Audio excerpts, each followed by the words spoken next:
Hello बच्चों, चलिए प्रश्न को पढ़ते हैं। असमान लंबाई की एक यू नली में थोड़ा पानी भरा है।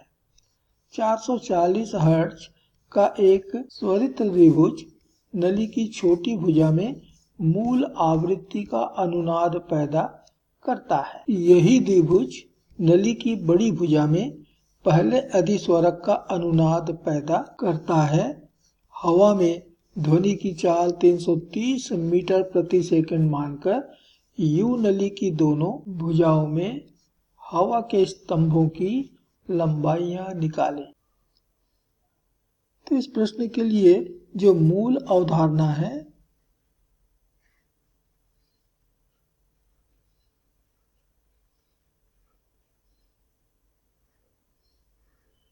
वह है एक सिरे पर बंद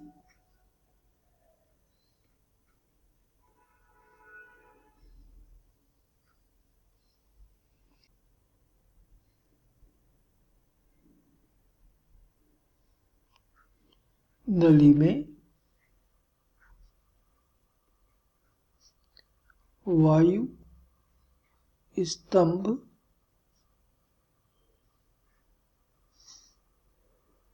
का अनुनादी कंपन।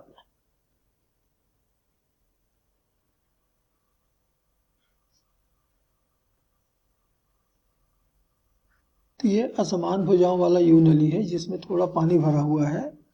अब हमने एक स्वरित्र द्विभुज छोटी भुजा के सामने रखा और इसको कंपित कराकर भीतर ध्वनि की तरंगे भेजी, तो यह मूल आवृत्ति के साथ अनुनाद करता है। अनुनाद के लिए खुले सिरे पर प्रस्पंद और बंद सिरे पर निस्पंद बनना चाहिए। तो मूल आवृत्ति के साथ कंपन करते समय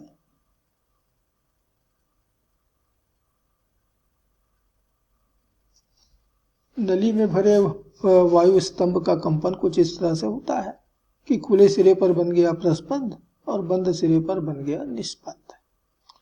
जब यही स्वरित्र द्विभुज हम बड़ी भुजा के ऊपर रखते हैं, कंपित कराते हैं, तो यह प्रथम अधिस्वरक के साथ कंपन करता है। अनुनादी कंपन के लिए तो अभी भी खुले सिरे पर प्रस्पंद और बंद सिरे पर निस्पंद बनेगा, लेकिन इनके बीच में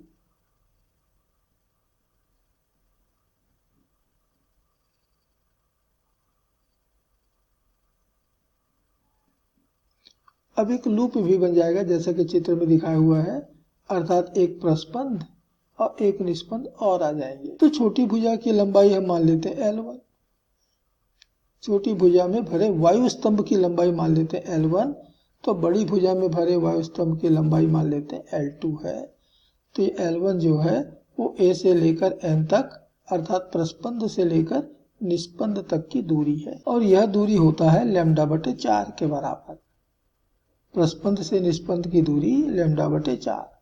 तो बड़ी भुजा में देखिए जिसकी लंबाई L2 है, प्रस्पंद से निस्पंद यहाँ आ गए, फिर निस्पंद से प्रस्पंद यहाँ आ गए, और फिर प्रस्पंद से निस्पंद यहाँ आ गए, अर्थात पूरी लंबाई में L2 में A से N तक की दूरी 3 बार आ रहा है, और इसलिए निश्चित रूप से यह 3 λ/4 के बराबर होगा। तो यह प्रश्न इसी अवधारणा पर आधारित है। तो चलिए L1 और L2 की गणना करें। इसके लिए हमें प्रश्न में कुछ आंकड़े, कुछ भौतिक राशियों के मान दिए गए हैं। तो पहला तो दिया है स्वरित्र द्विभुज की आवृत्ति, और चूंकि इस स्वरित्र द्विभुज के साथ हमारी नलिका भी अनुनादी कंपन कर रहा है, यह तभी होता है जबकि दोनों की आवृत्ति एक समान हो, अर्थात यही हमारे वायु स्तंभ की भी आवृत्ति होगी 440 हर्ट्ज, जबकि हवा में ध्वनि की चाल 330 मीटर पर सेकंड दिया हुआ है। तो हमें दिया हुआ है पहला आवृत्ति न्यू, ये 440 हर्ट्ज, और दूसरा हवा में ध्वनि की चाल भी ये 330 मीटर प्रति सेकंड है। अब तरंग का गुण हमें मालूम है कि तरंग की चाल भी बराबर होता है आवृत्ति गुणित तरंग दैर्ध्य, और इसलिए लैम्डा तरंग दैर्ध्य ये बराबर हुआ v/ν, अर्थात 330 v का मान बटे 440 न्यू का मान, ये आ गया 3/4 मीटर। और इसलिए छोटी भुजा में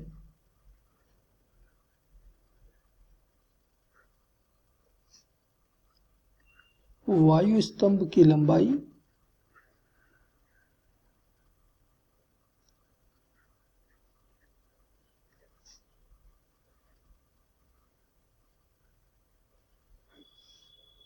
L1 ये बराबर है λ/4, ए से एन तक की दूरी λ/4, अर्थात लैम्डा का मान हो गया 3/4 तो ये हो गया 3/16 मीटर।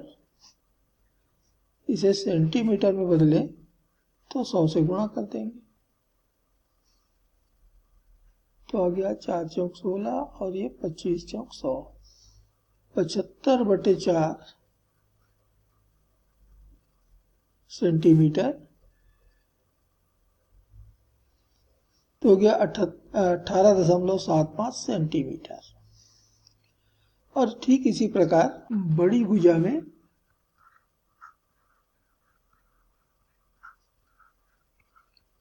वायु स्तंभ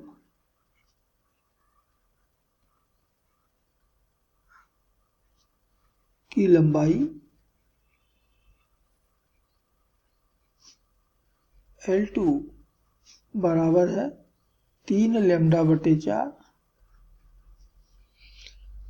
तो λ/4 का मान अभी हमने ज्ञात किया, बस इसी में हम 3 से गुणा कर देते हैं, तो L2 बराबर हो गया 3 गुणित 18.75। तो ये गुणा करने पे हमको मिल रहा है 56.25 सेंटीमीटर। तो ये हो गए दोनों भुजाओं में वायु स्तंभों की लंबाइयां, और यही हमसे प्रश्न में पूछे गए थे, और इसलिए यही होगा हमारे इस प्रश्न का उत्तर। आशा करते हैं आपको समझ आया होगा। धन्यवाद।